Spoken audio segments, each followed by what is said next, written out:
What's the meaning of causation?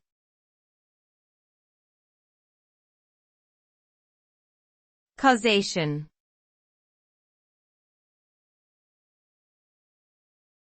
Causation.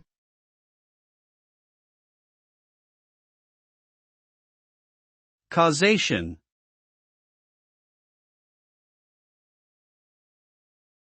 Causation.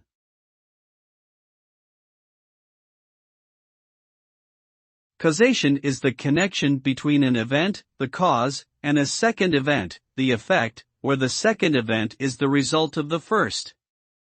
In other words, causation means that one thing is the reason why another thing happened. It is the concept that describes how one thing influences another, through a direct or indirect mechanism. Causation is an important concept in many fields including science, philosophy, law, medicine, and statistics.